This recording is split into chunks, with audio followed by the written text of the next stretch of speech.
Please subscribe to Face TV Africa and turn the notification on. Face TV Africa, ẹ jọ̀ọ́, subscribe, hete. Face TV was Swoby. I do not take me for everything. Nothing is new to me. But lucky I'm grateful for everything. The good and the bad, they help me. I love the try and the suffering. All that you down on me. All that I see is in front of me. We surely want to say, we tell you, people should show me you. I just get there on my life every day. I keep my eyes on the door. As you can see, I need to go into more. As you can see, I need to go into more. We surely want to say, we tell you, people should show me you more. I just get there on my life every day. I keep my eyes on the door.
to the reception program of the 8th day Fidau's prayer for our Mama Norat, who did the work goodbye some days ago.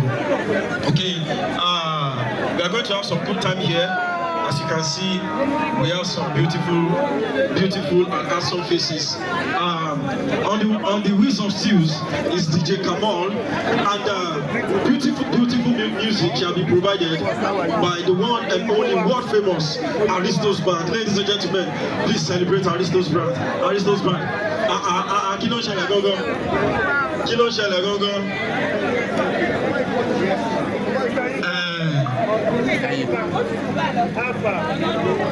Gbogbo ẹ̀yin tẹ́ fẹ́ kí bọ̀dọ̀ ọdún ẹ kí wọn ẹ jẹ́ kán jókòó. Kí wọn ẹ jẹ́ kán jókòó.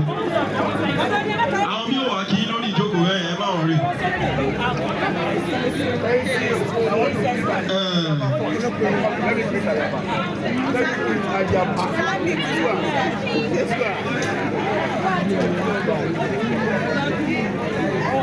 All right, please let's have a seat as we get started. We will solid, but it's going to be a very beautiful moment with us.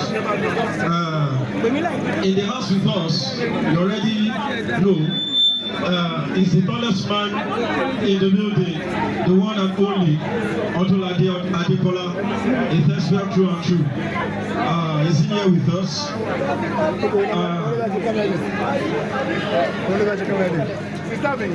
Ṣé ti ṣe tán? Bọ́dá ọdún ṣé ti ṣe tán? Ẹ̀yin nìkan lápàlù fún.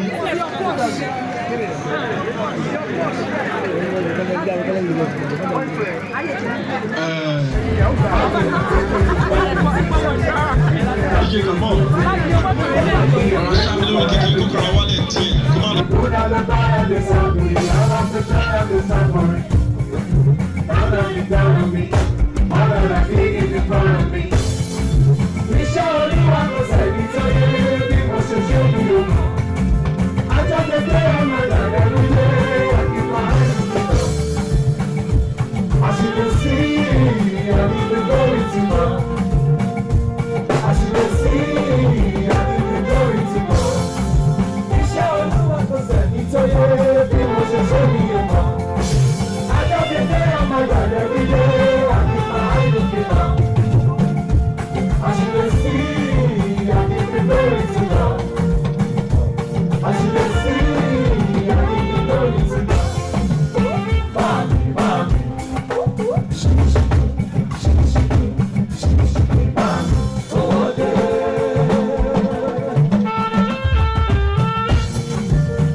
Please subscribe to Face TV Africa and turn the notification on. Face TV Africa, ẹ jọ̀ọ́, subscribe, hete. Face TV was Swoby.